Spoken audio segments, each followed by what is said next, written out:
welcome back to Be the Topper. So this is CBSE sample paper 2024-25 for class 10th FMM. एक दिन मैंने live किया था तो वहाँ पे बच्चे बहुत बार मेरे से बोल रहे थे कि दीदी सैम्पल क्वेश्चन पेपर करा देना, तो हेयर इट इज। और सबसे पहले देखो, मैंने भी सबसे पहले इंस्ट्रक्शंस डाली है। इंस्ट्रक्शन पढ़ना तुम्हारे लिए बहुत ही ज़्यादा ज़रूरी है, उसको ध्यान से पढ़ना है हमें। यहाँ पर भी हम सबसे पहले इंस्ट्रक्शन पढ़ेंगे। जनरल इंस्ट्रक्शंस है हमारे पास। देखो, तुम्हारे पास 2 घंटे होंगे और ये जो तुम्हारा पेपर है ये टोटल 50 मार्क्स का है, ठीक है। इसका मतलब जो तुम्हारे प्रोजेक्ट है वो 50 मार्क्स के होंगे। बाकी बचे आपको इंस्ट्रक्शन ध्यान से पढ़नी है, हम ध्यान से पढ़ेंगे। इस क्वेश्चन पेपर में आपको 21 क्वेश्चन मिलेंगे, ठीक है। 21 क्वेश्चन विल बी देयर। पहला होगा आपके पास सेक्शन ए, दूसरा होगा आपके पास सेक्शन बी। सेक्शन ए में आपके पास ऑब्जेक्टिव टाइप क्वेश्चन होंगे। ऑब्जेक्टिव मतलब एमसीक्यू क्वेश्चन होगा, आपको 4 ऑप्शन मिलेंगे, आपको एक आंसर टिक करना है वहां से, ठीक है। उसके बाद हमारा आएगा सेक्शन बी। सेक्शन बी में हमारे पास होंगे सब्जेक्टिव टाइप क्वेश्चन, जहाँ पे आपके पास मिलेगा आपको क्वेश्चन और आपको उसका लिखना है आंसर, ठीक है। आउट ऑफ द गिवन आपको 5 और 16 क्वेश्चन जो मिलेंगे, टोटल मिला के 21। उसमें कैंडिडेट को कितने करने हैं? 15 करने हैं, ठीक है। सिर्फ 15 करने हैं क्वेश्चन, ज्यादा टेंशन आपको नहीं लेनी है। पांचवी इंस्ट्रक्शन क्या है कि भाई जो सारे क्वेश्चन है वो करेक्ट ऑर्डर में करना है। करेक्ट ऑर्डर में करना चाहिए। अगर आपको देखो, या तो पेपर पीछे से शुरू करो या आगे से शुरू करो, बट ऐसे मत करना कि बीच बीच में से कहीं से भी जहां से हमें आया वहीं से कर दिया। ऐसे करने की जरूरत नहीं है, ठीक से करना है ना। सेक्शन ए तुम्हारा जो होगा ऑब्जेक्टिव टाइप क्वेश्चन, 5 क्वेश्चन होंगे, ये हमने बता दिया। सेक्शन बी में हमारे पास ऑब्जेक्टिव टाइप क्वेश्चन होंगे जो कि 26 मार्क्स का पेपर होगा, ये भी हमने तुमको बता दिया। इसमें 16 क्वेश्चन होंगे, ठीक है। अब हम आएंगे अपने क्वेश्चन पे। अब क्वेश्चन देखो, सबसे पहला जो क्वेश्चन है हमारे पास वो क्या है? अगर कोई भी स्टूडेंट अपने असाइनमेंट डेडलाइन को क्लियर नहीं कर पा रहा, तब तक अगर वो अपने असाइनमेंट सबमिट नहीं कर पा रहा, तो उसको कौन सा स्ट्रेस होगा? मेंटल स्ट्रेस होगा, फिजिकल स्ट्रेस होगा, सोशल स्ट्रेस होगा, या फिर पॉजिटिव स्ट्रेस होगा? उसको होगा भाई पॉजिटिव स्ट्रेस। कैसे हो सकता है? उसको होगा मेंटल स्ट्रेस, ठीक है। मतलब बहुत ही सिंपल सी बात है। ये सब तुम्हारे एम्प्लॉयबिलिटी स्किल्स के क्वेश्चन है, ध्यान से देख लो। Where are the files and folders deleted by the user stored in the computer? अगर आप कोई भी फाइल या कोई भी फोल्डर अगर आप डिलीट कर देते हो कंप्यूटर में से, तो वो फिर भी एक रिसाइकिल बिन में रहता है। रिसाइकिल बिन में, जैसे आपने गैलरी में से भी अगर कुछ इमेजेस या वीडियोस डिलीट कर देते हैं तो भी वो रिसाइकिल बिन में रहती है, तो वैसे याद रख लेना इसको, ठीक है। ये वो हो गया। तीसरा क्वेश्चन है हमारे पास, which ancient practice includes a series of posture and breathing exercises practice to achieve control? अब इसमें से कौन सी एक कोई एंशिएंट प्रैक्टिस है जो कि हम लोग किस लिए करते हैं? पोस्चर या ब्रीदिंग एक्सरसाइज जिसमें होती हैं, तो वो क्या होता है? योगा, ठीक है। वो क्या होता है? योगा। अब इसको ब्रीदिंग एक्सरसाइज सिर्फ इतना पढ़ के ये मत सोच लेना कि क्या पता है ये मेडिटेशन हो, है ना। ये मत सोचना कि ये मेडिटेशन है, भाई ये योगा है। योगा जो है, ऐसे तो मेडिटेशन भी एंशिएंट प्रैक्टिस है। मेडिटेशन करके ही लोगों ने, जैसे बुद्धा ने या महावीर जैन ने, इन्होंने एनलाइटनमेंट पाया। बट मेडिटेशन इसका आंसर नहीं है, इसका आंसर होगा योगा, ठीक है। क्योंकि वहां पे पोस्चर भी आ रहा है। मेडिटेशन में ऐसा पोस्चर टाइप्स कुछ नहीं होता, आप एक ही पोस्चर में बैठ के मेडिटेशन आराम से कर सकते हो, ठीक है। तो इसका आंसर होगा योगा। नेक्स्ट क्वेश्चन हमारा क्या होगा? How do entrepreneurs innovate in the market? Entrepreneurs जो होते हैं वो मार्केट में इनोवेट कैसे करते हैं, मतलब कोई नई चीज मार्केट में कैसे लेकर आते हैं, ठीक है। मार्केट में आपको नई चीज कैसे लेनी है, लेके आनी है? एक्सरसाइज करके, contesting election, by wastage of natural resources. यार ये तो इतने ऑब्वियस ऑप्शंस है ना कि तुमको मतलब पता चल जाएगा। बस तुम्हें ये पता होना चाहिए कि एंटरप्रेन्योर्स क्या होता है। कोई भी यूनिक या न्यू प्रोडक्ट आप मार्केट में लाते हो, जैसे कि ब्लिंकिट हो गया, जैसे कि जोमेटो हो गया, है ना, जैसे स्विगी हो गया, तो ये सारे स्टार्टअप्स हैं, ये सब किसी किसी एंटरप्रेन्योर्स ने बनाया। जैसे कि कोई भी मार्केट में हमने प्रॉब्लम देखी और उसको हमने सॉल्व करने के लिए हमने क्या बनाया? उसको सॉल्व करने के लिए हमने बनाया सोल्यूशन, ठीक है। तो ये हो गया हमारा कि कोई भी एंटरप्रेन्योर इनोवेट करने के लिए मार्केट में क्या करता है। नेक्स्ट क्वेश्चन हमारा क्या है? नेक्स्ट क्वेश्चन है कि आपको ये बताना है कि अगर आपको किसी फाइल में पेस्ट करनी है कोई फाइल, तो आपको क्या, कौन सी शॉर्टकट की आपको दबानी है, कौन सी आपको शॉर्टकट की पता होनी चाहिए? तो इसका आंसर होगा Ctrl+V। तुमको भी ये वाला भी बता देती हूँ, Ctrl+C का मतलब होता है कि कॉपी करना है, ठीक है। अगर आपसे मान लो ये नहीं पूछा, अगर आपसे पेस्ट नहीं पूछा, अगर आपसे कॉपी पूछ लिया, तो आप क्या करोगे? आपको वहां पे लिख देना है Ctrl+C। अगर आपसे पूछ लिया कि भाई आपको प्रिंट करने के लिए क्या करना है, तो Ctrl+P करना है, ठीक है। और Ctrl+V हमारा किसके लिए आ जाता है? हमारा आ जाता है Ctrl+V पेस्ट करने के लिए। और Ctrl+X क्या आ जाता है? अगर आपको कट करना है कुछ भी, अगर आपको सिलेक्ट पोर्शन कट करना है, आप सिलेक्ट करो और उसमें आप क्या करो? आप कंट्रोल प्लस एक्स कर दो। और एक हमारे पास होता है कंट्रोल प्लस ए, ठीक है, कंट्रोल प्लस क्या होता है, ए होता है, जहाँ पे वो होता है सिलेक्ट ऑल के लिए। अगर आपको सारे डॉक्यूमेंट में जितना भी कुछ लिखना है सब कुछ सिलेक्ट करना है, मान लो जैसे फॉन्ट बदलना है या रंग बदलना है, उसका कलर बदलना है, तो हम पूरा सिलेक्ट करते हैं, तो उसके लिए होता है कंट्रोल प्लस ए। मैंने 5 बता दिए तुम्हें, इसके साथ याद रखना। Which of the following is an example of physical asset. अब यहाँ से तुम्हारे 5 क्वेश्चन तुमको एम्प्लॉयबिलिटी से मिले हैं। अब ये कहाँ शुरू हो जाता है, अब हमारा शुरू हो जाता है फिजिकल एसेट। इनमें से कौन सा है फिजिकल एसेट जिसको हम छू सके? क्या हम शेयर को छू सकते हैं? नहीं। क्या हम प्रोविडेंट फंड को छू सकते हैं? नहीं। क्या हम फिक्स डिपॉजिट को छू सकते हैं? नहीं। पर क्या हम रियल एस्टेट को छू सकते हैं? यस। तो हम लोग रियल एस्टेट को छू सकते हैं, तो रियल एस्टेट ही हमारा यहाँ पे सही आंसर होगा। ये मैंने अपने वीडियोस में भी कराया है, अगर तुम लोगों ने ध्यान से पढ़ा है तो तुमको अच्छे से पता ही होगा, ठीक है। और जो मैं लास्ट टाइम रिवीजन वीडियोस बना रही हूँ प्लीज उनको देख लो। और अगर तुम लोगों ने अभी तक वन स्टॉप सोल्यूशन नहीं लिया है तो प्लीज उसको ले लो, तुम्हें बहुत फायदा होगा इससे। अब आ जाते हैं, what is the other name of preferential issues. Preferential issue का अदर नेम क्या है? ये मैंने तुमको अपने वीडियोस में बता रखा है। ये होता है प्राइवेट प्लेसमेंट, ठीक है, प्राइवेट प्लेसमेंट। प्राइवेट प्लेसमेंट कौन से शेयर्स को, कौन से इशू को बोलते हैं? जब कोई भी इशू लेस देन 50% को होता है, एक सिलेक्टेड ग्रुप ऑफ पर्सन को, जब हम कोई भी कंपनी अपने शेयर इशू कर रही होती है तो उसे हम लोग क्या बोलते हैं? उसे बोलते हैं प्राइवेट प्लेसमेंट। ये सब वन स्टॉप सोल्यूशन में बहुत अच्छे से डिफाइंड है। ये सब तुम्हारे जो मैं लास्ट टाइम रिवीजन वीडियोस बना रही हूँ सब में मैंने बहुत अच्छे से बताया है, तुम लोग वो देख लो, ठीक है। Name a customize contract between two entity where settlement takes place on a specific date in the futures at today's pre agreed price. अब इसमें आपको बताना है कि ऐसा कौन सा कॉन्ट्रैक्ट होता है जो कि कस्टमाइज कॉन्ट्रैक्ट है, जहाँ पे दो एंटिटीज होती हैं, एक स्पेसिफिक डेट होती है हमारे पास, फ्यूचर में एक प्री अग्रीड प्राइस, हम लोग ऑलरेडी हमको पता है कि अच्छा ये हमारा प्राइस है और ये आपको कॉन्ट्रैक्ट का नाम बताना है। तो इसका आंसर क्या है? इसका आंसर होगा फॉरवर्ड कॉन्ट्रैक्ट। क्या होगा इसका आंसर? इसका आंसर होगा फॉरवर्ड कॉन्ट्रैक्ट। तो अब हम लोग आ जाएंगे अपने नेक्स्ट क्वेश्चन पे। नेक्स्ट क्वेश्चन देखो हमारे पास क्या है, यहाँ पे इसने हमसे पूछा क्या है कि आपको ये बताना है कि SBTS का फुल फॉर्म क्या होता है। अब देखो यहाँ पे इसने इतना सारा चिट्ठा दिया है आपको सिर्फ ये बताने के लिए कि SBTS का फुल फॉर्म क्या होता है। कई बार आपको हो सकता है ना दे, एक्चुअल पेपर में जरूरी नहीं है कि ये क्वेश्चन आएगा या फिर सब कुछ इसी तरीके से आएगा। अब देख लो, अब इसका फुल फॉर्म भी तुम्हें पता होना चाहिए कि NSE ने अगर इंट्रोड्यूस किया है तो what is NSE? NSE is national stock exchange. National stock exchange. NSE के साथ साथ हमारे पास एक दूसरा स्टॉक एक्सचेंज होता है, उसे हम लोग क्या कहते हैं? उसे हम लोग कहते हैं BSE। BSE का फुल फॉर्म क्या होता है? Bombay stock exchange. ये भी तुम्हें पता होना चाहिए, ठीक है। उसके बाद हम देखेंगे कि अच्छा हमको SBTS का फुल फॉर्म पता करना है तो ये पूरा पढ़ेंगे। NSE introduce a nation wide online fully automated screen based trading system. ये होती है इसके फुल फॉर्म। अब हमें ये कैसे पता चलेगा? नेशन वाइड है, ठीक है, ऑनलाइन है मतलब स्क्रीन होगी, फुली ऑटोमेटेड है, स्क्रीन बेस्ड ट्रेडिंग सिस्टम है। वहां पे होता क्या है? अब ये भी हो सकता है, देखो यहाँ पे इसने तुमसे पूछा है कि SBTS बताओ, उसका फुल फॉर्म बताओ। मे भी ऐसा आ सकता है नेक्स्ट क्वेश्चन में, अगर आपको कोई प्री बोर्ड हो रहा है, अगर आपका बोर्ड का एग्जाम में आपसे मान लो यही पूछ लिया कि what is screen based trading system, तो आपको ये सारा चिट्ठा वहां पर लिखना पड़ेगा, ठीक है। आपको वो सारा चिट्ठा जो आपने पढ़ा है वो सारा आपको लिखना पड़ेगा कि अच्छा SBTS क्या होता है? Nation wide online fully automated, जहाँ पे कोई भी मेंबर क्या पंच कर सकता है, उसको कितनी क्वांटिटीज चाहिए, कितने प्राइस पे चाहिए, और एज सून एज जो वो ऑर्डर डालेगा तो उसके थोड़ी देर बाद जैसे ही उसको उसका मैचिंग ऑर्डर मिलेगा वैसे ही जो हमारा जो ट्रांजेक्शन है वो एग्जीक्यूट हो जाएगा, जो ट्रांजेक्शन है वो एग्जीक्यूट हो जाएगा, ठीक। SBTS का फुल फॉर्म क्या होगा? Screen based trading system. Screen based trading system. Next question पे आएंगे। अगर कोई भी इन्वेस्टर को किसी भी ब्रोकर से कुछ कंप्लेंट करनी है कोई भी सर्टेन ट्रेड डिस्प्यूट के बारे में, या फिर उसको उसकी पेमेंट रिसीट नहीं मिली है, तो वो कहाँ पे कंप्लेंट करेगा?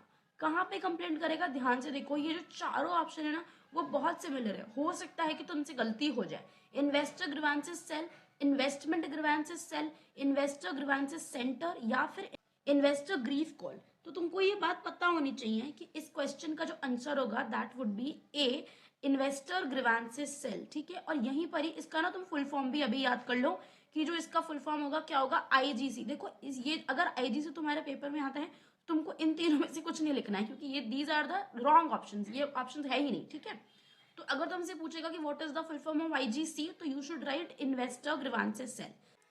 तो यार देखो, यहाँ पे तुमसे क्या पूछा है कि give one similarity between bank and depository. आपको बैंक और डिपॉजिटरी के बीच में एक सिमिलैरिटी बतानी है। अब तुम लोगों को देखकर इसको ऐसे लगेगा कि यार ये तो डिफरेंस सा लिखा हुआ है। तो देखो यार, जो सीबीएसई का सैंपल पेपर है उसमें इसी तरीके से लिखा हुआ है, तो हम लोग इसको इसी तरीके से पढ़ लेंगे। इवन बुक में भी ऐसा ही दे रखा है कि how is depository similar to a bank. तो आपको एक सिमिलैरिटी लिखनी थी, बट मैंने आपको सारी बता दी है यहाँ पे, जितनी भी उसमें दे रखी थी। इवन बुक में भी इतनी है, सारी देख लो। अगर यही क्वेश्चन आपसे वन ना पूछे, आपसे ऐसे ही पूछ ले, अच्छा ये क्वेश्चन ऐसे भी आ सकता है, what is the difference between bank and depository. ये क्वेश्चन सिमिलर आंसर के साथ ऐसा ही क्वेश्चन आ सकता है, ठीक है। तो अब ये देखो कि एक सिमिलैरिटी आपको बतानी है। तो क्या होता है, जो बैंक होती है वो हमारे क्या सेव करके रखती है, वो हमारे फंड सेव करके रखती है। बट जो डिपॉजिटरी के केस में होता है, डिपॉजिटरी हमारे सिक्योरिटीज को सेव करके रखती है हमारे अकाउंट में। कौन से अकाउंट में? डीमैट अकाउंट में। डीमैट का क्या मतलब होता है? डीमटेरियलाइजेशन होता है। डीमटेरियलाइजेशन क्या होता है? जब कोई भी फिजिकल सर्टिफिकेट को इलेक्ट्रॉनिक शेयर में ट्रांसफर कराना चाहता है, कन्वर्ट कराना चाहता है, तो उस प्रोसेस को वी कॉल डीमटेरियलाइजेशन। इसका उल्टा कौन सा प्रोसेस होता है, वो क्या होता है, वो तो मुझको कमेंट सेक्शन में बताना, ठीक है। अब यहाँ पे आएंगे ट्रांसफर के केस में। ट्रांसफर क्या होता है? देखो यार, मैंने अपने जो हमने लास्ट टाइम रिवीजन वीडियो बनाया उसमें भी मैंने ये बताया है तुम लोगों को कि जिसके पास जो चीज होगी ना, अगर तुमको रट्टा नहीं भी लगाया जा रहा तो ये चीज देख लो कि बैंक के पास क्या है। बैंक के पास पैसा होता है ना, तो वो पैसे को संभाल के रखती है।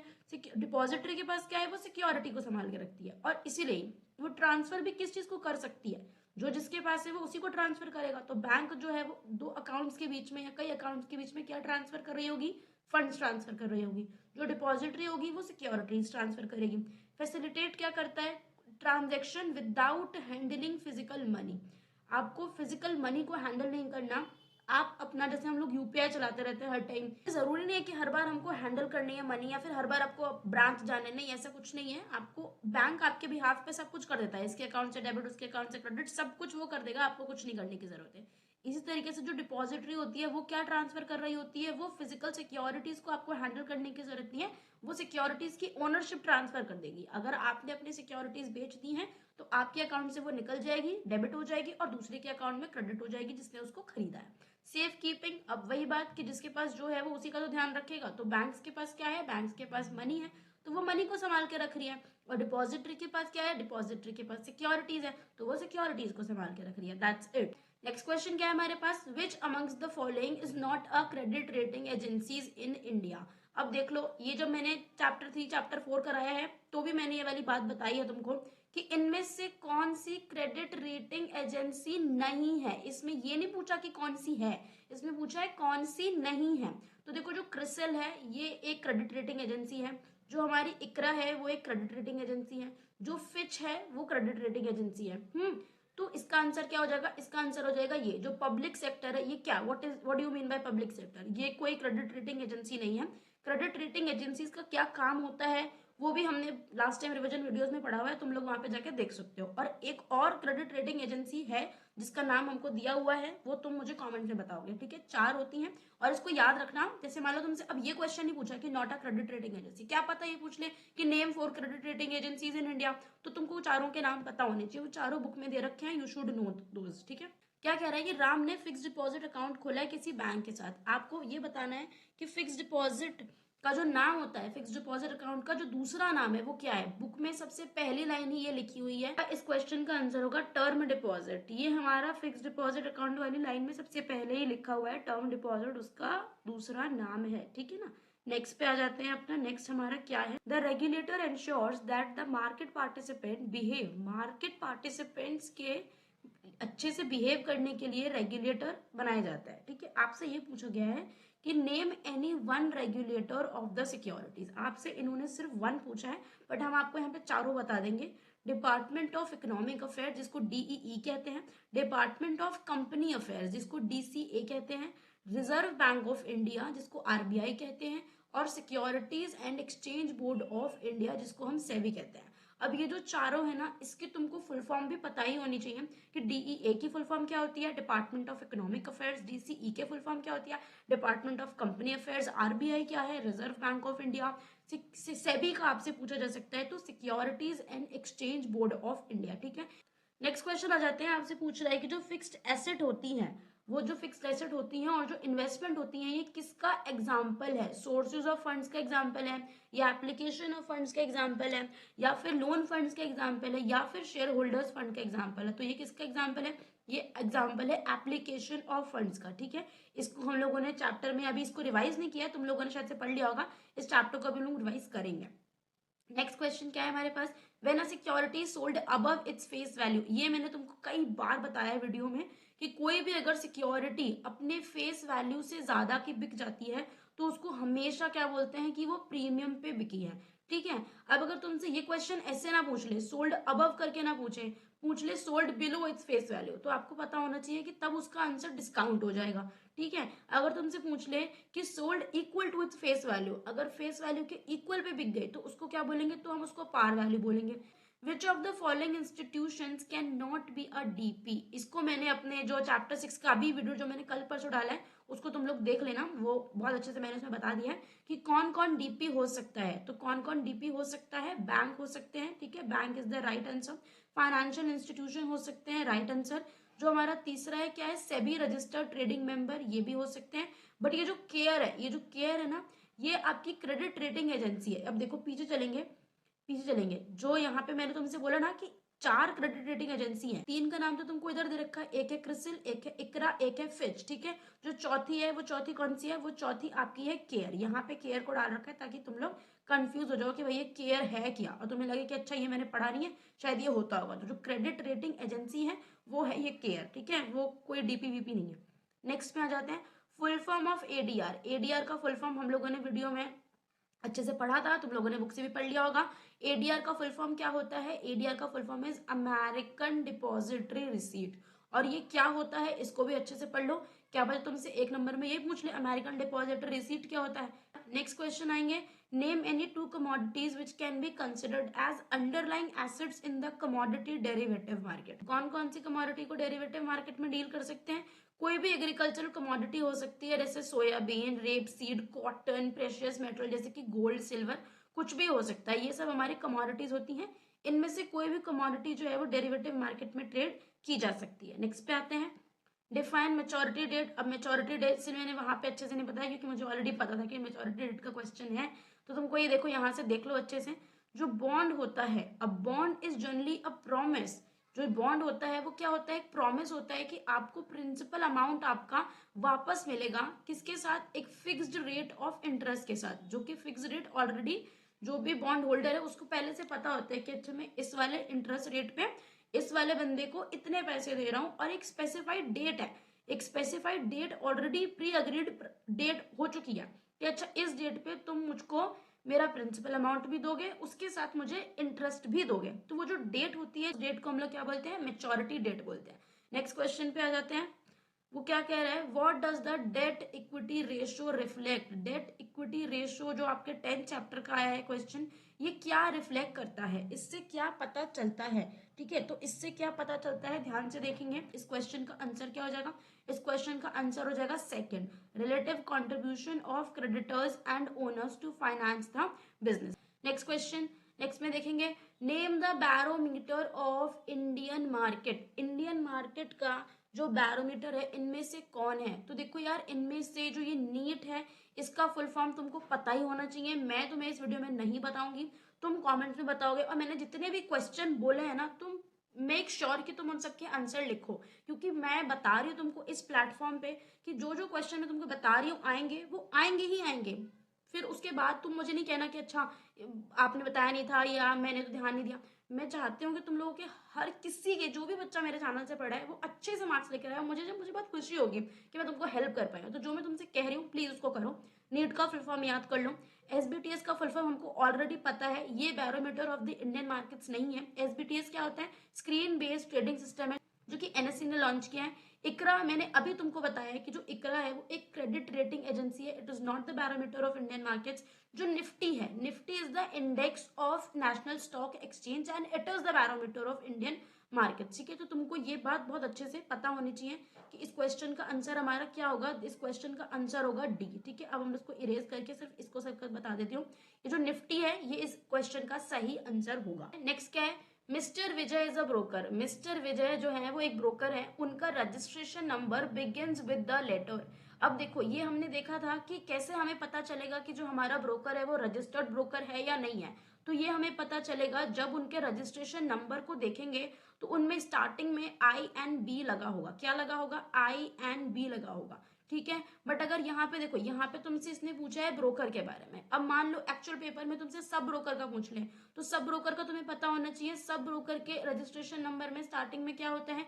INS होता है। ठीक है, INS होता है। और जो ब्रोकर होता है उसके में क्या होता है? उसके में होता है INB। ठीक है, उसके में क्या होता है? उसके में होता है INB। हो सकता है तुम लोग बोर हो जाओ कि यार दीदी एक ही बात को बार बार क्यों बोल रहे हो, पर मुझे पता है कि तुम लोग अभी भी ध्यान नहीं दे रहे हो। अगर वीडियो ही ध्यान से देख लोगे तो भी तुम्हें इतना कुछ याद रह जाएगा ना कि पेपर में जाके तुमको ऐसा नहीं लग सकता कि अच्छा ये कहाँ से आ गया, मेरे को तो पता ही नहीं चल रहा है ये कहाँ से आ गया। ठीक है, तो टेंशन तुमको बिल्कुल भी नहीं लेनी।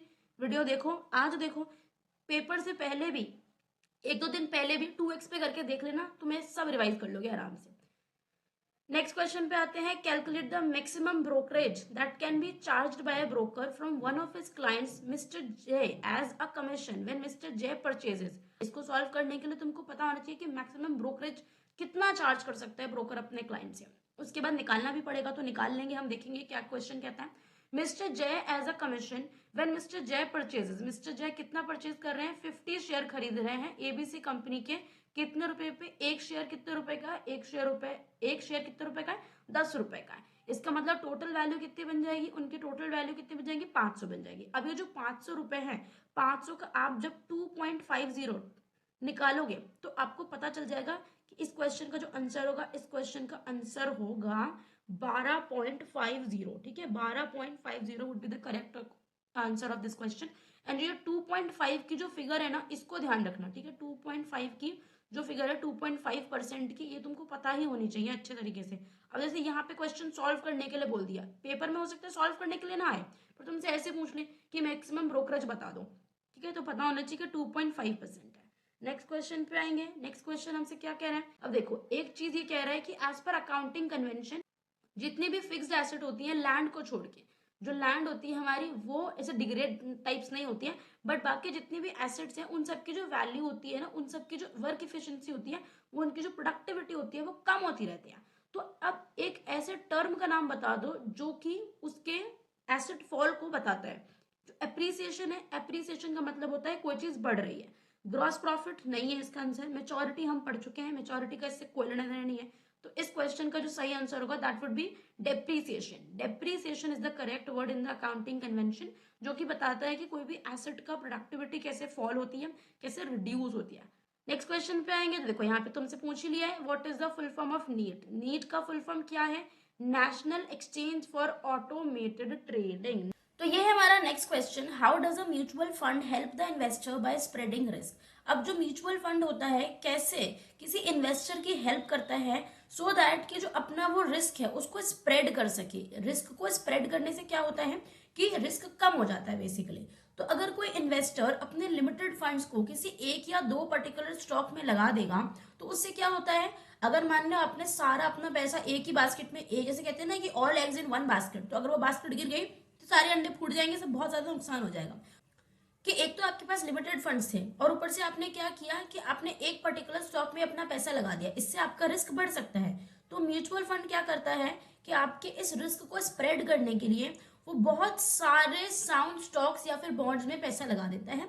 अगर एक तरफ से आपको नुकसान भी हो गया तो दूसरी तरफ से आपको फायदा हो जाएगा, जो कि चीजें मैनेज हो जाएंगी। और एक जो नॉर्मली जो एक फंड कोई भी इन्वेस्ट करता है तो वो वाइड रेंज ऑफ इंडस्ट्रीज होती है, जैसे कि मैंने तुमको बहुत बार बता रखा है कि वाइड रेंज ऑफ इंडस्ट्रीज क्या से हो गई।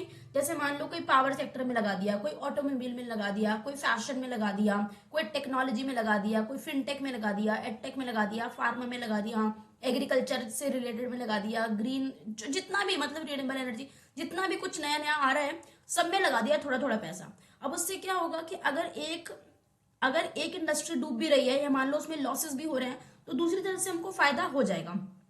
तो बेसिकली क्या होता है कि बहुत सारे स्टॉक्स या फिर बॉन्ड्स में वाइड रेंज ऑफ इंडस्ट्रीज में पैसा लगा के हम लोग अपना म्यूचुअल फंड में रिस्क को स्प्रेड कर सकते हैं। नेक्स्ट क्वेश्चन पे आएंगे।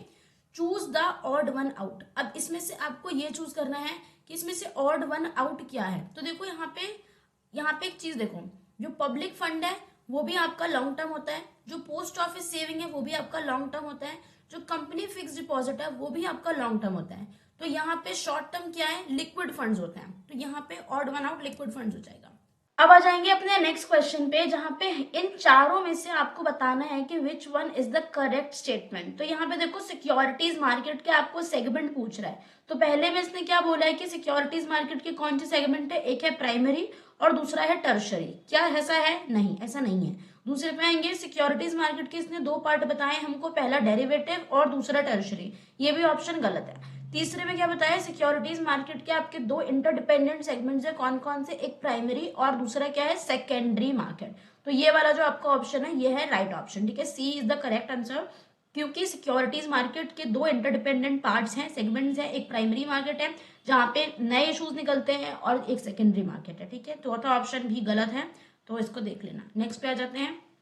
अब ये जो नेक्स्ट है यहाँ पर हमको सेक्शन बी आ रहा है हमारा। ठीक है, तो इसमें से आपको क्या करना है कि आपको एम्प्लॉयबिलिटी स्किल्स पे आपको 5 क्वेश्चन दे रखे हैं, पर उसमें से आपको सिर्फ 3 करने हैं। ठीक है, और एक क्वेश्चन आपको कितने मार्क्स का है, एक क्वेश्चन आपको 2 मार्क्स का लगेगा। तो ये आप 3 क्वेश्चन करोगे तो आपको मार्क्स कितने मिल जाएंगे, 6 मार्क्स मिल जाएंगे। और आपको आंसर लिखना है 20 to 30 वर्ड्स में। आ जाते हैं, आपको एंटरप्रेन्योरशिप की 2 क्वालिटीज बतानी है। तो 2 क्वालिटीज कहाँ से आएंगी? देखो, ये जो है पहला हार्डवर्क। देखो यार, एंटरप्रेन्योरशिप बेसिकली क्या है कि आप कोई भी नया बिजनेस स्टार्टअप कुछ भी आप नया सोच रहे हो, तो पहली बात तो आपको सोचने के लिए क्रिएटिविटी तो चाहिए ही। बट अगर आप उसको सोच के आपके अंदर वो हार्डवर्क करने का नहीं है ना, आपका जज्बा कि आप मेहनत करके उस बिजनेस को आगे ले जा सकते हो, तो नहीं हो पाएगा। तो हार्डवर्क तो बहुत ही ज्यादा जरूरी है। ऑप्टिमिज्म क्या होता है, मतलब आपको ऐसा होपलेस नहीं होना, आपको होपफुल रहना है, आपको आशावादी रहना है कि अच्छा अगर आज मेरा बिजनेस नहीं भी चल रहा कोई बात नहीं, कुछ समय बाद जब लोगों को समझ में आएगा कि अच्छा इस चीज की नीड इतनी बढ़ रही है, सोसाइटी को समझ में आएगा, तो ये चीज चल जाएगी। सेल्फ कॉन्फिडेंट, आपको खुद पर भरोसा करना है कि अगर आपने कोई चीज सोची है तो वो आपने सही सोची होगी। तो आपको खुद पे भरोसा करना जरूरी है। ऐसे तुमको भी खुद पे भरोसा करना पड़ेगा कि अगर तुमने पूरी साल पढ़ाई करी है तो तुम्हारा ये जो एग्जाम है ये अच्छा ही जाएगा। जो तुम लोग सारे परेशान होकर मेरे से पूछ रहे हो कि दीदी हमने कुछ नहीं पढ़ा, कैसे होगा, यार देखो अंत में सब कुछ हो ही जाता है, और अंत भला तो सब भला, सब कुछ हो जाएगा, चिंता मत करो। ठीक, अब नेक्स्ट क्वेश्चन पे आएंगे। नेक्स्ट क्वेश्चन क्या कह रहा है कि आपको 2 इंपॉर्टेंस बतानी है। किस चीज की? 2 importance of the ability to work independently. अगर आप इंडिपेंडेंटली वर्क कर सकते हो तो उसकी क्या इंपॉर्टेंस है। सबसे पहला आपको बता रखा है एंश्योर्स ग्रेटर लर्निंग। देखो यार, कई बार ऐसा होता है कि अगर हम एक ग्रुप में काम कर रहे होते हैं ना, ग्रुप के में काम करने के अलग फायदे होते हैं, बट कई बार आपने खुद भी महसूस किया होगा कि कई बार होता है ना कि हम लोग ना दूसरे पे डिपेंडेंट हो जाते हैं कि अच्छा वो बंदा करके लाएगा, वो बंदा करके लाएगा, और कई बार वो सारे आलसी होते हैं, निकम्मे होते हैं, कुछ नहीं कोई करता। इसकी वजह से क्या होता है, कोई भी कुछ नहीं सीखता। अगर आपको पता है कि अच्छा ये काम मुझे खुद से ही करना है, तो आपको नहीं भी आएगा ना तो आप एफर्ट मारोगे, है ना, मेहनत करोगे उसको सीखने में। तो बिल्कुल वही चीज है। Individuals feel more empowered and more responsible. अगर आपको किसी चीज की रिस्पॉन्सिबिलिटी मिल गई है कि भाई आप ही को करना है, जैसे भी करना है आप ही को देखना है, तो बहुत ज्यादा रिसर्च करोगे, बहुत ज्यादा चीजें समझोगे। जैसे मैंने अपनी लाइफ में कभी भी रिसर्च पेपर नहीं बनाया, बट अभी रिसेंटली मुझे बनाना पड़ा, और मेरे आसपास कोई भी ऐसा नहीं है जिसने रिसर्च पेपर बनाया। मेरे जैसे निकम्मे मेरे दोस्त, उनमें से किसी को नहीं पता रिसर्च पेपर कैसे बनाते हैं। तो मैंने चैट जीपीटी और जितने भी एआई टूल्स थे ना, सबको खंगाल मारा, यूट्यूब वीडियोस, वेबसाइट्स, पीडीएफ, ये पढ़ा वो पढ़ा, और मुझे खुद पे भरोसा नहीं होता था कि अच्छा मैं इतना कर सकती हूँ। मैंने एक रिसर्च पेपर 15 पेज का बनाने के लिए समझ लो 25-30 पीडीएफ पढ़ डाले, 35 से 36 तो मैंने वेबसाइट खोल खोल कर डाल दी होंगी। उसमें मैंने इतना पढ़ा, देखा अच्छा कैसे करते हैं। फिर मैंने एआई का भी यूज किया। ऐसा भी नहीं कि मैंने चैट जीपीटी को दे दिया तू बना के मेरे को दे दे। तो मतलब जब मुझे पता चला कि अच्छा मुझे खुद से करना है तो मैंने मेहनत करी। तो ऐसे ही अगर हम इंडिपेंडेंटली काम करते हैं तो हमको ये सब फायदे होते हैं। It provides flexibility. अगर आपको खुद ही चूज करना है कि आपको क्या करना है, कितना करना है, तो आपसे कोई जबरदस्ती नहीं कर सकता। आप अपने फ्लेक्सिबिलिटी आवर पे काम कर रहे हो, जब मन करेगा करेंगे, जब मन नहीं करेगा तो नहीं करेंगे।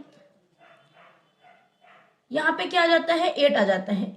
अब 8 क्वेश्चन पे आ जाते हैं। State any 2 recreational activities. Recreational activities वो एक्टिविटीज होती है जिससे हमको एंटरटेनमेंट हुए, हम लोग खुश हो जाए, हमारा दिल और दिमाग और पूरा जो मन तन धन है सब कुछ खुश हो जाए। ठीक है, तो रिक्रिएशनल एक्टिविटीज क्या हो सकती हैं? मूवीज देखना जो हम सबके लिए है, कोई भी कॉन्सर्ट अटेंड करना जैसे कोल्ड प्ले, जैसे दिलजीत दोसांझ का कॉन्सर्ट और ब्ला ब्ला ब्ला, बहुत सारे। प्लेइंग गेम्स, ठीक है, और इन्वॉल्विंग इन एडवेंचर स्पोर्ट्स, आप एडवेंचर स्पोर्ट में पार्टिसिपेट कर सकते हो। सिंगिंग जो मेरा पूरा दिन का काम होता है। डांसिंग जो मुझे आती नहीं है। स्केचिंग फिर भी मुझे नहीं आती, तो ये सब मुझे नहीं आता, छोड़ो उसको। ये रिक्रिएशनल एक्टिविटीज है जिसे करके हमारा स्ट्रेस जो है वो मैनेज होता है, बर्स्ट होता है, मजा आता है हमको। Give the meaning of any two mobile operating system. आपको दो मोबाइल ऑपरेटिंग सिस्टम समझाने हैं। एक पहला इन्होंने क्या बता रखा है, इंटरैक्टिव। इंटरैक्टिव मोबाइल सिस्टम कैसा होता है, जहां पे हम कमांड्स कैसे देते हैं, आप क्लिक करो, डबल क्लिक करो, राइट क्लिक करो, लेफ्ट क्लिक करो, माउस से आप मॉनिटर को बेसिकली अपने सिस्टम को कमांड दे रहे हो ना कि अच्छा ये करो, अब वो करो, तो ये हो गया इंटरैक्टिव। दूसरा क्या है, single user single task operating system. ये कैसे होता है, this type of operating system allows only one user to do a task on the computer and one thing at a time. अब सिंगल यूजर मतलब एक सिस्टम पर या एक टाइप का ऑपरेटिंग सिस्टम जो है वो ऐसा भी होता है जो सिर्फ एक यूजर को अलाउ करेगा। एक बार में काम करने के लिए आप एक ही टास्क कर सकते हो और एक ही बंदा कर सकता है, एक ही चीज कर सकता है एक टाइम पे।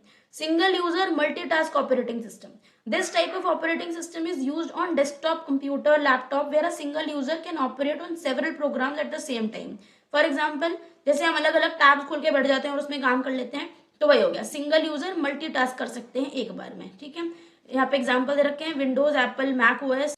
तो अब हम लोग आ जाएंगे अपने 10th क्वेश्चन पे, जहाँ पे हमसे देखो क्या पूछा हुआ है, XYZ was an ambitious woman and wanted to achieve something in professional career. ठीक है, in her struggle and fight against all odds. अब यहाँ पे एक वुमेन का नाम दे दिया है इन्होंने कि वुमेन है, कोई भी है, ठीक है, वो बहुत ही एम्बिशियस है, लाइफ में बहुत कुछ करना चाहती है, अचीव करना चाहती है अपने प्रोफेशनल करियर में, और उसने अपने स्ट्रगल और अपनी फाइट बहुत सारी होने के जीवन में बावजूद भी उसके अपने लाइफ में सक्सीड कर लिया। ठीक है, तो उसको क्या बोलेंगे, इन्होंने आपसे पूछा है कि आप उसको क्या बोलोगे, तो हम उसको बोलेंगे, यहाँ पे देखो क्वेश्चन क्या हुआ है, name a kind of entrepreneurial activity. Entrepreneurial activity यहाँ पे कौन सी हुई है, विमेन एंटरप्रेन्योरशिप हुई है यहाँ पे। ठीक है, विमेन एक जो है वो एंटरप्रेन्योर बन रही है, तो उन्होंने यहाँ पे काम किया है।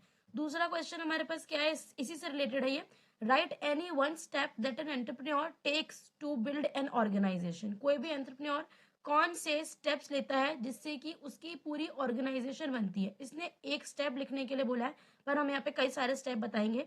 जैसे कि अगर कोई भी स्टार्टअप शुरू कर रहा होता है, कोई भी बंदा जो एंटरप्रेन्योर होता है वो कैसे अपने ऑर्गेनाइजेशन को शुरू करता है। सबसे पहले तो देखो बंदा खुद से ही करता है, उसके बाद एम्प्लॉयज को हायर करता है, फिर फैक्टर्स ऑफ प्रोडक्शन को ऑर्गेनाइज करते हैं। फैक्टर्स ऑफ प्रोडक्शन क्या होते हैं, लैंड, लेबर, कैपिटल, ह्यूमंस, है ना, तो इन सबको ऑर्गेनाइज करता है कि ये सब, एक लैंड होना चाहिए जहाँ पे मैं रख के काम करूंगा, एक लेबर होना चाहिए जो काम करेगा, पैसे होने चाहिए, मशीनरी होनी चाहिए, ये सब चीजें। सोर्सिंग ऑफ फाइनेंस, है ना, पैसे कहाँ से आएंगे, लोन कैसे होगा, तो इस तरीके से बिजनेस बनता है। Answer any 4 question. यहाँ पे आपके पास 6 क्वेश्चन होंगे और उसमें से तुमको कितने सॉल्व करने हैं, सिर्फ 4 करने हैं, जिनका आंसर तुमको 20 से 30 वर्ड्स में देना है। एक क्वेश्चन जो है तुम्हारे पास वो 2 नंबर का होगा, 4 करोगे तो 8 मार्क्स तुमको मिल जाएंगे। आ जाते हैं अपने नेक्स्ट क्वेश्चन पे, that is 11th question, what is an IPO in the securities market. ठीक है, आईपीओ क्या होता है, इसका फुल फॉर्म भी तुमको पता होना चाहिए कि IPO is initial public offer. Initial public offer is the full form of IPO. अब तुमको पता है कि आईपीओ क्या होता है, जब कभी भी प्राइमरी मार्केट में कंपनी पहली बार अपने सिक्योरिटीज अगर पब्लिक को दे रही होती है तो हम लोग क्या बोलते हैं, it's an IPO. It is जिस कोई भी जो कंपनी है वो पहली बार अपनी सिक्योरिटीज जब प्राइमरी मार्केट में आके पब्लिक को इशू करेगी तो उस प्रोसेस को हम लोग क्या बोलेंगे, that is an initial public offer. Okay, it is when unlisted company, देख लो अभी यहाँ पर ये अनलिस्टेड कंपनी है, तो कोई भी अनलिस्टेड कंपनी जब है, या तो कोई फ्रेश इशू ऑफ सिक्योरिटीज निकाल रही है, या फिर उसकी जो पहले से सिक्योरिटीज हैं उसको सेल पे लगा रही है दोबारा से, है ना, बट ये पहली बार कर रही है वो पब्लिक के लिए। दिस इज हमारा 12th question, what does earnings per share measure. Earning per share कैसे क्या होता है और इसको कैसे कैलकुलेट करते हैं। देखो यहाँ पे बता रखा है कि जो अर्निंग पर शेयर है वो क्या होता है, profit available to the equity share holders per share. एक शेयर पे आपको कितना प्रॉफिट हुआ है, कैलकुलेट करेंगे इसे कैसे, divide the profit available to the share holders by number of outstanding shares. अब यहाँ पे देखो, जैसे मान लो कि तुम्हारा जो प्रॉफिट है वो कितने रुपए का था, 200 रुपए का था, ठीक है, और तुम्हारे पास जो सिक्योरिटीज थी वो सिक्योरिटीज कितनी थी, 20 थी मान लो, ठीक है। यहाँ पे मैं सिर्फ ऊपर जो मैंने 200 लिखा है दैट इज ओनली प्रॉफिट, ये कोई शेयर का प्राइस नहीं लिखा हुआ, ये सिर्फ प्रॉफिट लिखा हुआ है। तो अगर तुम यहाँ पे प्रॉफिट निकालोगे तो तुम्हारा प्रॉफिट कितना आ जाएगा, 10 रुपए आ जाएगा पर शेयर का प्रॉफिट। ठीक है, पर शेयर का प्रॉफिट तुम्हारा कितना हो जाएगा, 10 रुपए हो जाएगा, 0 से 0 कट जाएगा, 2 से 20 काट देंगे, 10 आ जाएगा। अब आ जाते हैं नेक्स्ट क्वेश्चन पे, 13th है, देयर आर 2 डिपॉजिटरीज। इसके फुल फॉर्म भी तुमको याद कर लो अच्छे तरीके से, जो कि डीमटेरियलाइजेशन ऑफ सिक्योरिटीज प्रोवाइड करती हैं। कौन कौन सी डिपॉजिटरीज है इंडिया में, 2 हैं यहाँ पे देख लो उसके नाम, नेशनल सिक्योरिटीज डिपॉजिटरी लिमिटेड, और दूसरा हमारे पास क्या है, सेंट्रल डिपॉजिटरी सर्विसेज लिमिटेड। अब यहाँ पे देखो जो NSDL है वहां पे S stands for securities, but जो CDSL है वहां पे S का मतलब इज नॉट सिक्योरिटीज, वहां पे S का मतलब सर्विसेज है, तो इसको याद रखना। नेक्स्ट क्वेश्चन पे आ जाते हैं, 14th है हमारा next question. Explain any two of the following terms. यहाँ पे देखो, यहाँ पे तुमको 3 टर्म्स दे रखी है इन्होंने। ऑथराइज्ड कैपिटल क्या होता है, इशूड कैपिटल क्या होता है, सब्सक्राइब्ड कैपिटल क्या होता है। इनमें से तुमको सिर्फ 2 समझानी है, बट हम तुमको तीनों समझाएंगे, तुम्हें जो भी समझ में आए, जो भी तुम्हें अच्छा लगे वो कर देना, ठीक है। ऑथराइज कैपिटल क्या होती है, authorise capital is the maximum capital that a company is authorise to raise. अब मान लो कि एक कंपनी है, उसने कहा है कि भाई मेरे को 1 लाख रुपए रेज करने हैं, मेरे को कितने रुपए रेज करने हैं, मेरे को 1 लाख रुपीज रेज करने हैं, तो ये हो गई हमारी कंपनी की ऑथराइज कैपिटल। इशूड कैपिटल क्या होगी, issued capital is that part of the authorized capital which is offered by the company for being subscribed by members of the public or anybody। अब इशूड कैपिटल क्या है, अब authorise capital उसने रखी थी कि 1 लाख रुपए मुझको रेज करना है, ठीक है, बट जरूरी नहीं है ना कि कंपनी सारा पैसा पब्लिक से ही रेज करेगी, क्या पता वो कहीं से भी ले, कहीं और से भी ले। पब्लिक को जितना इशू किया जाता है उसके हिसाब से हम इशूड कैपिटल निकालते हैं। मान लो उस बंदे को 1 लाख रुपए रेज करने थे, बट उसने सिर्फ 50,000 रुपए की सिक्योरिटीज रेज करी है, 50,000 रुपए वो कहीं और से मैनेज करेगा। सब्सक्राइब्ड कैपिटल, सब्सक्राइब्ड कैपिटल क्या होगा, is that part of the issued capital which is subscribed accepted by the public. अब देखो जरूरी नहीं है ना कि आपके सारे शेयर बिक जाएं। सब्सक्राइब्ड कैपिटल क्या होती है, part of the issued capital जो कि लोग सब्सक्राइब कर लेते हैं, जो कि लोग खरीद लेते हैं, ठीक है। अब नेक्स्ट पे आ जाते हैं, what is dividend yield. Dividend yield क्या होता है और इसको कैसे कैलकुलेट करते हैं।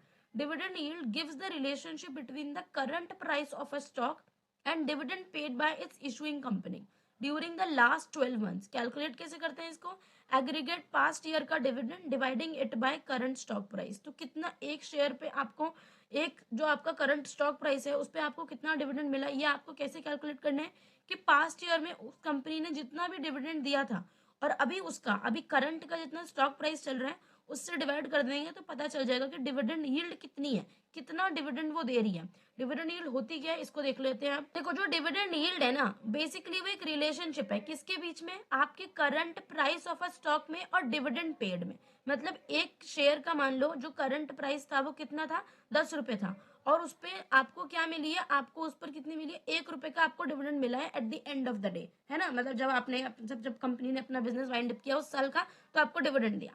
तो ये रिलेशनशिप है between the current price of a stock और जो डिविडेंड उसके ऊपर मिला है। Explain the following terms. अब यहाँ पे देखो, ये हम लोगों ने चैप्टर 4 में बहुत अच्छे से करा हुआ है। मैंने ये ऐसे बताया था तुम लोगों को, बी से बायर याद रख लेना।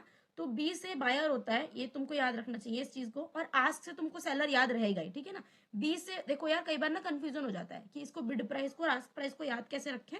तो बिड प्राइस में बी है ना, तो बी से बायर याद कर लो, इसे निमोनिक बना लो। और आस्क प्राइस में बचा ही सेल है, तो वो सेल प्राइस हो जाएगा। जो बिड प्राइस होता है इज द हाईएस्ट प्राइस, जो कि सबसे ज्यादा जो प्राइस होता है उसको हम बोलते हैं कि अच्छा ये बिड प्राइस है, जो बेस्ट बिड प्राइस कहते हैं, है ना।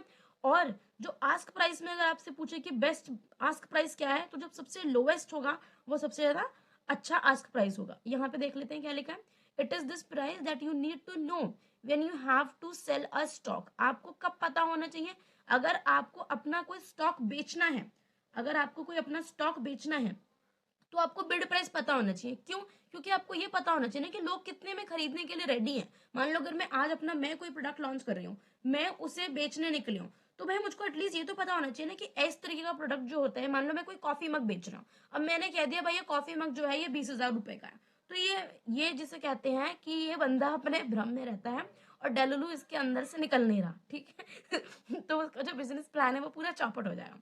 तो यू नीड टू नो कि भाई बायर जो है वो कौन से प्राइस पे खरीद रहा है। तो आपको अगर कोई भी चीज बेचनी है तो आपको बायर का प्राइस जो है वो पता होना चाहिए, है। और आस्क प्राइस क्या होगा, आस्क प्राइस आपको तब पता होना चाहिए जब आप कुछ खरीद रहे हो। अब जैसे मान लो वो कॉफी मग जो मैं पागलों की तरह 20,000 में बेच रही थी, और क्या पता तुम भी मेरे जैसे ही हो, तो तुम उसे खरीद लो। तुम मेरे जैसे नहीं हो सकते, तुम अमीर हो सकते हो अगर तुमने वो खरीद लिया तो, ठीक है। जो आस्क प्राइस है वो आपको कब पता होना चाहिए, when you are buying something. आपको पता होना चाहिए कि कोई बंदा कितने में बेच रहा है। अगर हमें पता ही नहीं होगा कि कितने में बेच रहा है तो कैसे खरीदेंगे।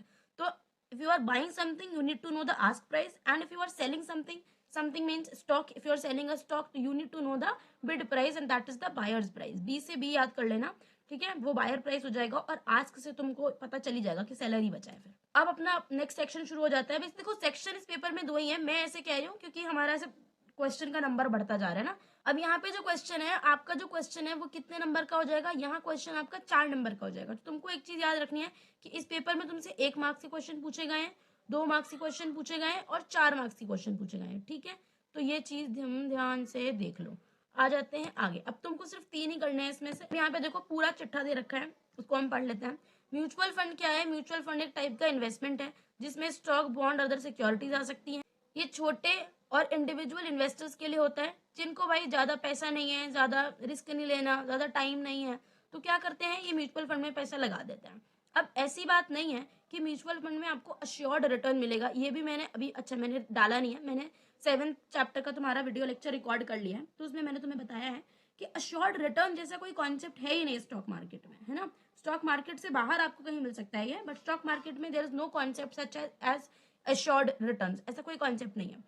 Risk factor is always present in the mutual funds. तो कौन कौन से रिस्क फैक्टर हैं? आपको 4 टाइप आपके बुक में दे रखे हैं रिस्क फैक्टर के, जो आपको बताना है। अगर तुमको ये क्वेश्चन का आंसर पता होता पेपर में और तुम्हारे पेपर में क्वेश्चन आए तो तुम कर देना। अभी हम लोग इसका आंसर देखने जा रहे हैं। 4 टाइप का रिस्क होता है, मैं तुमको पहले बता देती हूँ। पहला है मार्केट रिस्क, दूसरा है नॉन मार्केट रिस्क, जो कि मार्केट में कुछ हुआ है उसकी वजह से नहीं हुआ, ये it is of different reason. ठीक है। Interest rate risk, interest rate की वजह से रिस्क आ गया म्यूचुअल फंड्स में। और चौथा हो गया हमारे पास क्रेडिट रिस्क। अब हम लोग इसको ध्यान से देखेंगे। और वैसे अगर तुम्हें यहाँ समझना है तो तुम चैप्टर 7 का लास्ट टाइम रिवीजन वीडियो खोल के बैठ जाना, उसको देख लेना। अभी मैंने अपलोड नहीं किया, पता नहीं मैं ये वीडियो पहले डालूंगी या वो वीडियो पहले डालूंगी, मुझे पता नहीं है कि मैं ये वाला वीडियो पहले एडिट कर पाऊंगी या वो वाला, बस तुम देख लेना, मैं बता रही हूँ उनको। मार्केट रिस्क कैसे होता है? देखो, अगर कोई ओवरऑल स्टॉक या बॉन्ड मार्केट पूरा का पूरा इकोनॉमिक फैक्टर्स की वजह से उसकी वैल्यू कम हो जाए। इकोनॉमिक फैक्टर मतलब मान लो किसी देश ने कोई ऐसी हरकत कर दी, या रिजर्व बैंक, हरकत मतलब हरकत is a bad word for that, economic action कह सकते हैं आप उसको। इकोनॉमिक फैक्टर्स जैसे कि आरबीआई ने आज कुछ कह दिया, मान लो अमेरिका के सेंट्रल बैंक ने कुछ कह दिया, तो उसकी वजह से अगर मार्केट नीचे जाता है या क्रैश करता है, तो these are the economic factors जिसकी वजह से ओवरऑल हमको मार्केट में रिस्क दिखाई दे रहा है, जो कि अभी दिखाई दे रहा है। नॉन मार्केट रिस्क क्या होता है? कोई भी अगर किसी भी इंडिविजुअल कंपनी के बारे में कोई बैड न्यूज फैल जाती है, जैसे मान लो कि कोई भी, मैं तो अपने ऊपर तो मैं गलत एग्जांपल ले ही नहीं सकती, अगर कोई अच्छा एग्जांपल हो तो मैं ले लेती, मैं तो नहीं ले सकती, किसी दूसरे के ऊपर लेते हैं।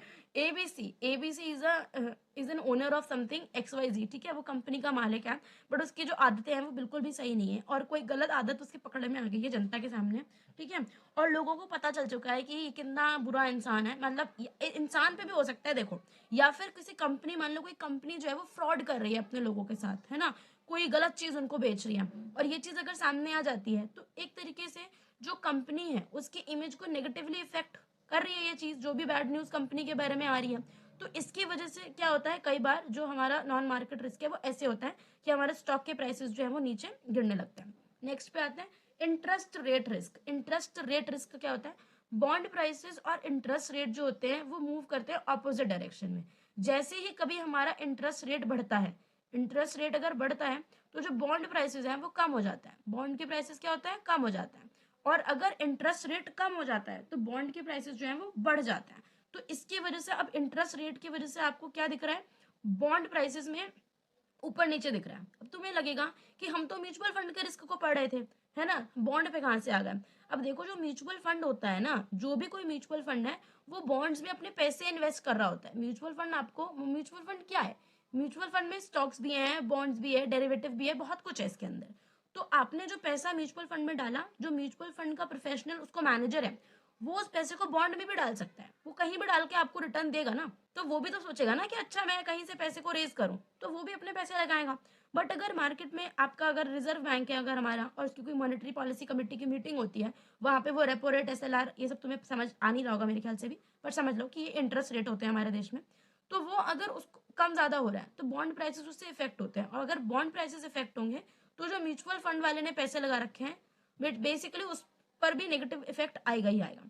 अब यहाँ पे देखो क्रेडिट रिस्क, ये भी बॉन्ड से हमारा रिलेटेड है। Bond are debt obligation. जो बॉन्ड होती है, मैं कई बार अपने लास्ट टाइम रिवीजन में बोल चुकी हूँ, उधारी है, ठीक है। जो डेट होता है वो 2 टाइप का होता है, एक डिवेंचर और एक bond.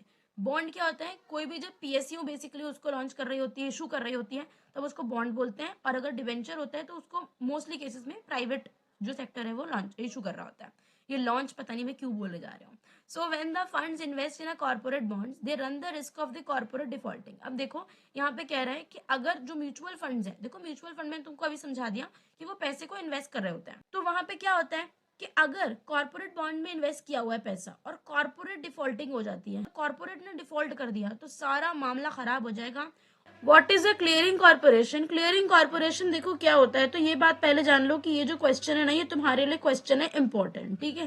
Clearing corporation basically exchange का एक पार्ट होता है, जो भी हमारा एक्सचेंज है उसका एक पार्ट होता है क्लियरिंग कॉर्पोरेशन, और एक सेपरेट एंटिटी होती है, मतलब इसका कुछ अलग काम होता है। जैसे एक्सचेंज का काम होता है आपको एक ऐसा प्लेटफॉर्म प्रोवाइड करना जहां पे बायर आ जाए, जहां पे सेलर आ जाए, बट क्लियरिंग कॉर्पोरेशन के 3 अलग फंक्शन होते हैं जो हम लोग यहाँ पे देखेंगे। क्या होता है, सबसे पहला clears and settles all transaction, जितनी भी ट्रांजेक्शन एक दिन में होती हैं या जितनी भी हो रही हैं उस सबको क्लियर और सेटल करता है। क्लियर और सेटल करने का क्या मतलब है, जैसे बायर है, बायर को क्या खरीदनी है, सिक्योरिटीज खरीदनी है, तो उसको क्या देने पड़ेंगे, उसको पैसे देने पड़ेंगे, है ना। और सिक्योरिटीज सेलर को बेचनी है, तो सेलर को क्या देने पड़ेंगी, सेलर को देनी पड़ेंगी सिक्योरिटी। तो जो सेलर है उससे सिक्योरिटीज लेके बायर तक पहुंचाना और बायर से फंड्स लेके सेलर तक पहुंचाना, ये जो काम करता है ये करता है क्लियरिंग कॉर्पोरेशन, ठीक है। Completes the process of receiving and delivering shares funds to the buyers, ये वाली बात मैंने तुमको अभी बता दी कि बायर्स से फंड्स लेता है, सेलर्स से सिक्योरिटीज लेता है और दोनों के पास रिस्पेक्टिव चीजें पहुंचा देता है। It provides financial guarantee for all transaction executed on the exchange and provides risk management. देखो यहाँ पे 4 चीजें बता रखी है बेसिकली। एक तो फाइनेंशियल गारंटी हो गई, किस चीज की, कि अगर आपको पता है कि अच्छा आप इस एक्सचेंज के थ्रू ट्रेड कर रहे हो तो देयर इज अ गारंटी कि अगर आपने फंड्स दे दिए हैं तो आपको सिक्योरिटीज मिलेंगी ही मिलेंगी, है ना। तो देखो जब क्लियरिंग कॉर्पोरेशन नहीं था तो लोग ये डिफॉल्ट कर जाते थे बीच में, जिससे पूरा सिस्टम जो है वो खराब हो जाता था। तो इस डिफॉल्ट को ही ठीक करने के लिए क्लियरिंग कॉर्पोरेशन आया, तभी वो फाइनेंशियल गारंटी देता है कि अच्छा अगर आपने फंड्स दे दिए हैं तो आपको सिक्योरिटीज मिल जाएंगी, आपको चिंता करने की जरूरत नहीं है, ठीक है। Provides risk management, risk management function भी हो गए। अगर एक थर्ड बॉडी अगर आपके बीच में आ गई है, बायर एंड सेलर के बीच में अगर कोई थर्ड बॉडी आ गई है जो कि मेक श्योर कर रही है कि दोनों के काम अच्छे से हो जाए, बायर्स के फंड सेलर के पास चले जाए, सेलर की सिक्योरिटीज जो है वो बायर के पास चली जाए, तो एक बीच में अगर थर्ड बॉडी आ गई है तो वो जो है वो रिस्क को मैनेज करने का काम करती है। ये तो हो गया सिंपल सिर्फ क्लियरिंग कॉर्पोरेशन। अब क्लियरिंग कॉर्पोरेशन क्या हमारे इंडिया में कोई है? हाँ देखो यहाँ पे एनएससी के जो सब्सिडरी है उसकी इन्होंने बात बताई है। एनएससी के सब्सिडरी कौन है? ये है national securities clearing corporation limited, जिसका फुल फॉर्म आपको याद रखना है NSCCL, ठीक है। तुमसे पूछा जा सकता है कि NSCCL का फुल फॉर्म क्या है, what is the full form for NSCCL, तो तुमको पता होना चाहिए national securities clearing corporation limited, ठीक है। और ये 100% सब्सिडरी है। 100% मतलब इसको एनएससी ही ओन करता है, nobody else ons this subsidiary. NSCCL पूरा NSC का ही है और ये क्या परफॉर्म करता है फंक्शन, एक क्लियरिंग कॉर्पोरेशन की तरह काम करता है। जितने भी ट्रांजैक्शन नेशनल स्टॉक एक्सचेंज में होते हैं, जितने भी उसके प्लेटफॉर्म पर हो रहे हैं, वो सबको क्लियर एंड सेटल कराने का काम कौन करेगा? क्लियर एंड सेटल कराने का काम करेगा दिस NSCCL, ठीक है। ये NSCCL जो है ये इसका काम करेगा। नेक्स्ट क्या है हमारे पास कि पे इन और पे आउट क्या होता है, इसको तुम लोग ध्यान से देखो। पे इन और पे आउट क्या होता है? जो पे इन डे होता है, देखो क्या होता है, जैसे सेलर है, ठीक है, अब उसको सिक्योरिटीज बेचनी है, तो वो जो अपनी सिक्योरिटीज है ना वो डायरेक्टली बायर के पास नहीं पहुंचाएगा, वो डायरेक्टली पहुंचाएगा एक्सचेंज के पास, ठीक है। और ये जो एक्सचेंज है ये बायर के पास सिक्योरिटीज पहुंचाएगा, समझ गए? क्योंकि और यहाँ पे एक एनोनिमिटी बनी रहती है, हम लोगों ने ये पढ़ा हुआ है, तुमने अगर last time revision videos follow किए हैं अभी तक तो तुम्हें पता चल गया होगा, है ना। तो एक एनोनिमिटी बनी रहती है और ताकि रिस्क खत्म हो जाए, रिस्क को मैनेज किया जा सके, इसकी वजह से एक्सचेंज बीच में आता है। तो जो सेलर है वो पहले अपनी सिक्योरिटीज एक्सचेंज को देगा और उसके बाद जो एक्सचेंज है वो सिक्योरिटीज सेम सिक्योरिटीज वो बायर को देगा। तो जिस दिन सेलर अपनी सिक्योरिटीज एक्सचेंज को दे रहा होता है, जिस दिन सेलर अपनी सिक्योरिटीज जो होती हैं वो किसको मिलती है? एक्सचेंज को, उस दिन को हम लोग बोलते हैं पे इन डे, ठीक है। तो ये तो हमने सेलर का पर्सपेक्टिव से पढ़ लिया। अगर अब बायर का देखें तो जो बायर है उस दिन वो फंड्स देता है, किसको देगा फंड्स? एक्सचेंज को देगा, ठीक है। और ये जो एक्सचेंज है वही सेम फंड्स वो सेलर को दे देगा। जिस दिन एक्सचेंज बायर को सिक्योरिटीज देता है एंड सेलर को फंड्स देता है, उस दिन को हम लोग बोलते हैं पे आउट डे। अब देख लेते हैं यहाँ पे क्या लिखा हुआ है। Pay out day is the day when the securities purchase are delivered to the buyer. जो सिक्योरिटीज होती हैं वो बायर को मिल जाती हैं, और जो फंड्स होते हैं वो सिक्योरिटीज के लिए वो किसे मिल जाते हैं, वो सेलर को मिल जाते हैं। ठीक है, ये हो गया हमारा पे आउट डे। अब मैंने तुमको देखो बहुत ही मस्त तरीके से समझा दिया है। तुमको अगर अगर ऐसा लग रहा है ना कि बहुत ज्यादा हो गया, तो तुम कुछ नहीं करना, वीडियो को थोड़ा सा पीछे करके दोबारा से देखो, तुम्हें सब समझ में आ जाएगा। नेक्स्ट पे चलते हैं। नेक्स्ट क्या बोल रहा है, what is meant by the terms growth stock और वैल्यू स्टॉक। ग्रोथ स्टॉक और वैल्यू स्टॉक क्या है, देखो ये इंपॉर्टेंट क्वेश्चन है, ये हो सकता है तुमसे एग्जाम में भी पूछ लिया जाए, तो इसको ध्यान से सुनो। ग्रोथ स्टॉक के नाम से तुमको पता चल रहा है कि जो स्टॉक है उसमें ग्रोथ हो रही है। ठीक है, जो स्टॉक है उसमें ग्रोथ हो रही है।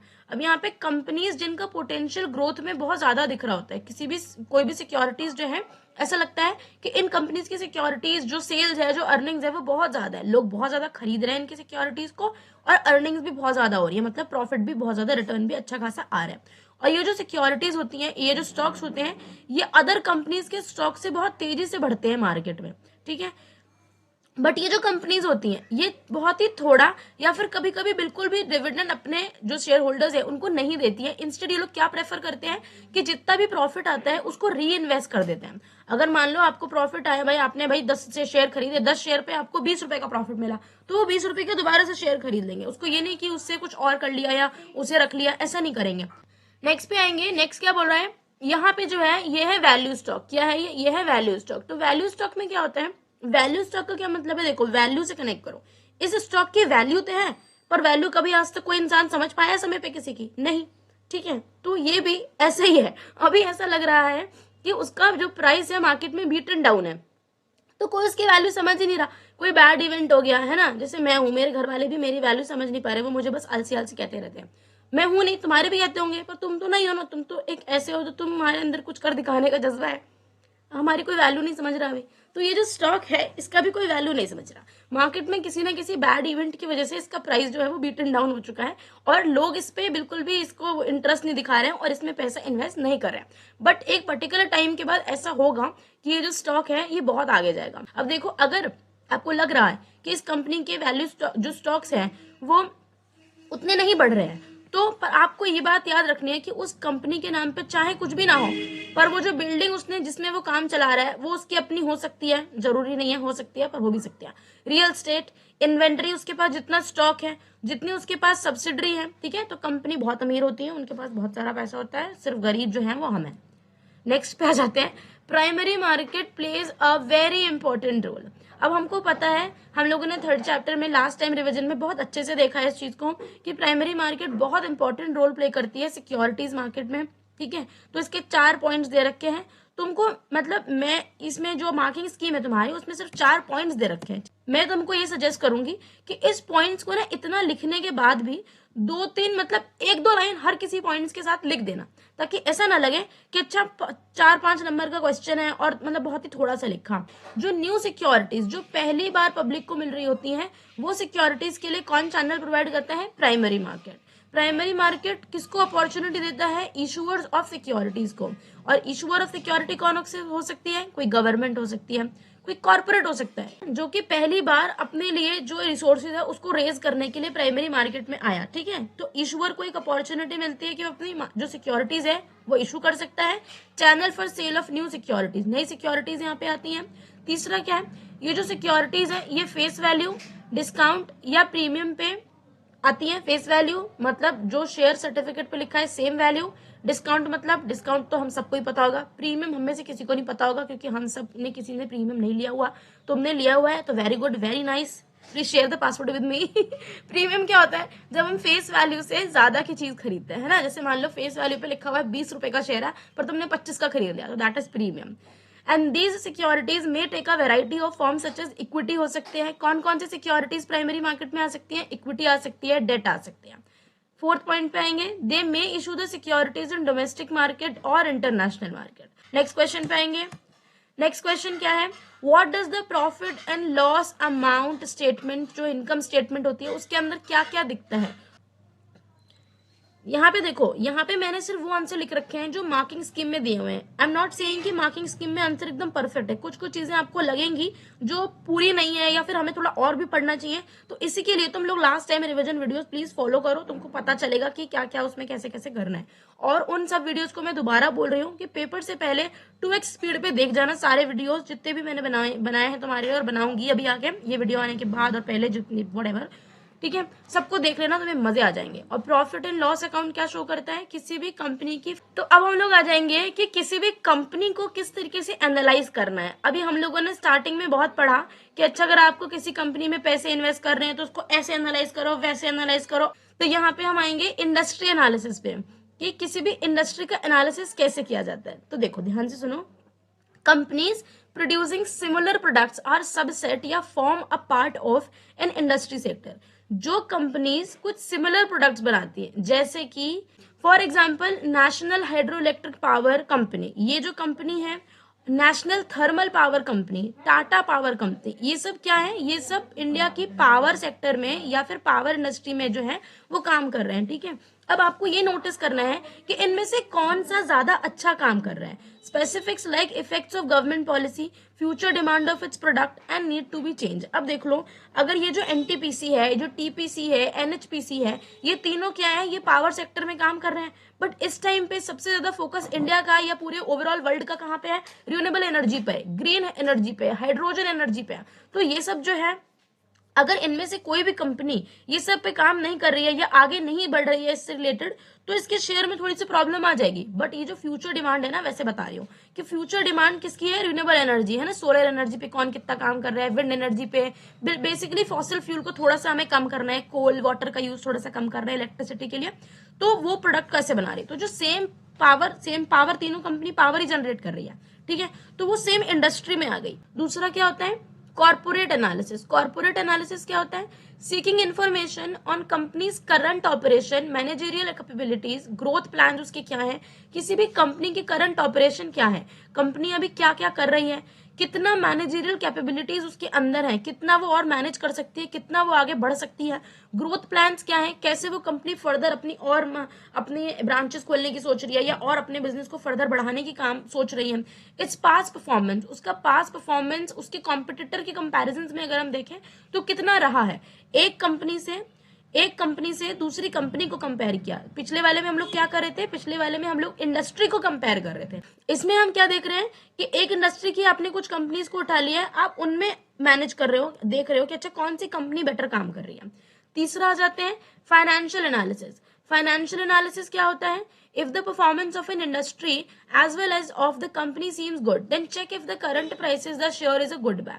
अगर किसी भी इंडस्ट्री की कोई परफॉर्मेंस अच्छी है ना, वो अच्छे से काम कर रही है, उसका कंपनी बढ़िया आपको दिखाई दे रही है, तो आप ये देखो कि उसके करंट जो शेयर का प्राइस है वो कितना है, और उसके बाद उसको खरीद लो। कौन कौन सी ऐसी चीजें होती हैं, कौन कौन से ऐसे पैरामीटर्स होते हैं जिसपे हम कंपनी को जज करते हैं और हमें पता चलता है कि कंपनी की फाइनेंशियल परफॉर्मेंस अच्छी है, वो कौन सी होती है, earnings per share. Earnings per share हम लोगों ने पहले इसी वीडियो में आगे पढ़ा हुआ है तो दोबारा नहीं बताएंगे।